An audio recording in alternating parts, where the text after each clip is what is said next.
Hello friends, कैसे आप लोग। मेरा नाम है अथर्व और स्वागत है आपका हमारे चैनल पे जिसका नाम है अथु एंड वेदा।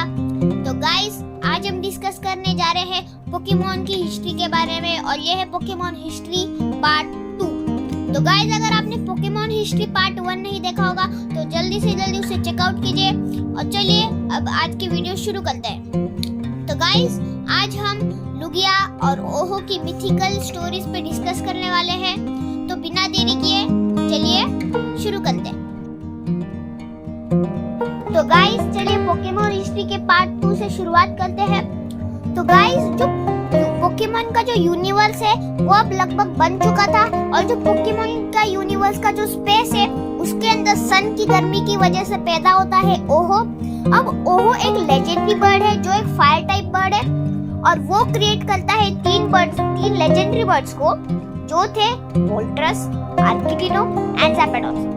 अब मोल्ट्रस रिप्रेजेंट करता है स्पेस की गर्मी को और आर्किडिनो रिप्रेजेंट करता है स्पेस की ठंडी को और ज़ैपेडोस रिप्रेजेंट करता है स्पेस के जो इलेक्ट्रिसिटी यानी बिजली उसको। तो गाइस, अब इनको बनाने के बाद ओहो चला जाता है अर्थ पे और जब ओहो चला जाता है तब इन जो 3 बर्ड्स थे उनके अंदर चालू हो जाती है फाइट। अब इस फाइट को तो नॉर्मल पोकेमॉन्स रोक नहीं सकते थे और जोटो के लोग प्रार्थना कर रहे थे कि ये जो फाइट है वो रुक जाए और स्पेशली ये फाइट हो रही थी जोटो रीजन में। और इसी वक्त जो जोटो रीजन की जो सी है उसके अंदर जन्म होता है लुगिया का और लुगिया इन तीनों बर्ड की लड़ाई को रोक देता है, माने उन्हें शांत कर देता है। तो गाइस, लड़ाई खत्म होने के बाद जो जोटो रीजन के लोग हैं वो लुगिया और ओहो को थैंक्स बोलते हैं और उनके लिए 2 टावर्स बनाएंगे क्यों नहीं, क्योंकि लुगिया ने जो है 3 लेजेंडरी बर्ड्स को मतलब उनकी लड़ाई को स्टॉप किया था और ओहो ने 3 लेजेंडरी बर्ड्स बनाए थे। अब जो 2 टावर्स के नाम थे वो थे बेल टावर लुगिया के लिए, ब्लास्ट टावर ओहो के लिए। लेकिन बट लुगिया है जो है पोकेमॉन वो जो है बेल टावर को छोड़ के वर्ल्ड आइलैंड में चला जाता है और वहां पर जाने के बाद दूसरे सेकंड ही जहां पर लग जाती है बेल टावर में आग। अब आग लगने की वजह से 3 पोकेमॉन्स की जान चली जाती है जो थे वेपरियन, फ्लेरियन और जोल्टियन। अब ओहो ये सब देख रहा था तो ओहो से ये सहा न गया और वो तीनों को जिंदा कर देता है, वो भी नया माने पावर्स देके, यानी वेपरियन को सुइकेन, फ्लेरियन को एंटाई और जो अपना जोलेटियन था उसको राइकू बना के। तो लेकिन गाइस, ये जो बाकी के पोकेमॉन्स हैं इनको डर लगता था कि ये किसी को नुकसान ना पहुंचा दे, क्योंकि गाइस इनकी जो पावर थी ना बहुत ज्यादा थी, इसलिए ये लोग भाग जाते हैं। और इसी वक्त के बाद जो जोटो रीजन के लोग हैं वो ओहो को बुलाने लगे द लेजेंडरी बीस्ट ट्रायामास्टर और लुगिया जिसने 3 बर्ड्स को डिफीट किया था इसलिए उसको बुलाने लगे लेजेंडरी बर्ड्स ट्रायामास्टर। तो गाइस, सिनोहा रीजन में मतलब कुछ आत्माएं घूम रही थी जो सिनोहा रीजन के लोगों को परेशान कर रही थी, लेकिन कुछ बहादुर सिनोहा रीजन के लोगों ने इन सारी आत्माओं को एक मतलब कैद कर दिया और सारी स्पिरिट की पावर जब एक साथ मिलती है तो एक पोकेमॉन का जन्म हुआ और उस पोकेमॉन का नाम था स्प्रिटकम। अब ये जो स्प्रिटकम पोकेमॉन था इसको ये लोग है ना हॉलैंड माने टावर में कैद कर देते हैं ताकि ये वापस किसी को नुकसान ना पहुंचाए। तो गाइस, अब उसी वक्त जोटो के जो लोग हैं जो नाइटमेयर्स, बुरे सपने ये सब देखते थे और इन्हीं पावर्स की वजह से पैदा हुआ डार्कनाइट जो एक होस्ट टाइप पोकेमॉन है और जो नाइटमेयर्स को कंट्रोल करता है।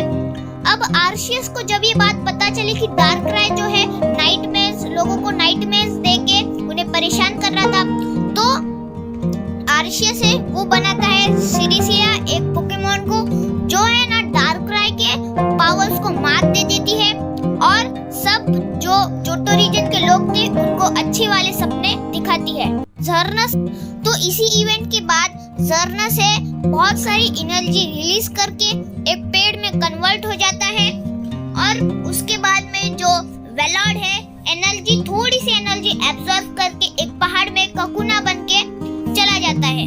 देन उसी वक्त जोटो रीजन में जो पहला पोकेमॉन सेंटर बनाया गया था वो था जोटो रीजन के लोगों ने बनाया हुआ पोकेमॉन सेंटर, जिससे जो भी घायल पोकेमॉन्स थे वो जल्दी से मतलब रिवील हो सकते थे, रिलाइफ हो सकते थे।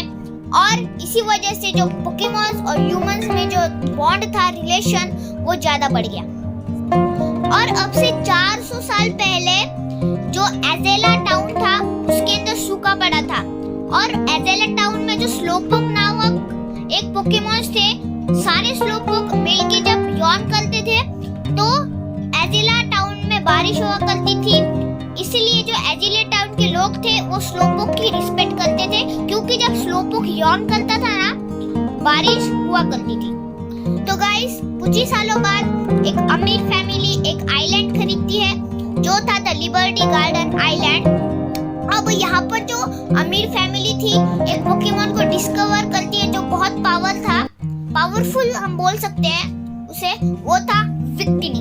अब इसी के मतलब आज से 150 साल पहले पहला पोकेमॉन लीग चैंपियनशिप का जो ग्राउंड था, अरीना, वो बनाया गया और उसके अंदर पोकेमॉन्स की लड़ाई होने लगी और पोकेमॉन्स की लड़ाई ऑर्गेनाइज करते थे उस लीग में। और उसी वक्त 1925 में पहला पोकेबॉल बनाया गया और उसके बाद अल्ट्रा बॉल, मास्टर बॉल, अलग पोकेबॉल्स जो थे बनने लगे। मतलब जो पहला जो नॉर्मल पोकेबॉल था रेड कलर का, वो 1925 में बना था, और इसी वजह से जो ह्यूमंस थे वो पोकेमॉन्स को अपने पोकेबॉल्स में कैद कर सकते थे। और इसी वक्त जो ह्यूमंस की डिस्कवरीज और एक्टिविटीज बहुत बढ़ रही थी, और ह्यूमन एक्टिविटीज के मतलब जो ह्यूमन की जो काम थे, एक्टिविटीज, उसकी वजह से बहुत सारे पोकेमॉन्स का जन्म होता है। और जो मेन पोकेमॉन्स जन्म हुए थे वो थे ग्रीमर और ग्रावेडोर। और 1960 में के साल में पहली बार ह्यूमंस गए थे मून पर, और मून पर भी ह्यूमंस को बहुत सारे पोकेमॉन्स मिले, और कुछ पोकेमॉन्स को वो पृथ्वी पे साथ लेके आए जो थे क्लिफेबी, सोलरॉक और एल्जियम। फिर कुछ सालों बाद अफ्रीका के जंगलों में एक ट्रेनर जाता है पोकेमॉन्स पकड़ने, और वहां पर उसे एक म्यू मिलता है, और म्यू के डीएनए से वो बहुत सारे पोकेमॉन्स भी बनाता है, और एक मेन पोकेमॉन बनाता है जो उसी के डीएनए से बना है। अब वो कौन था वो आपको नेक्स्ट पार्ट में हम बताएंगे। तो तब तक जहाँ पर भी रहो, पढ़ते रहो और आगे बढ़ते रहो। बाय।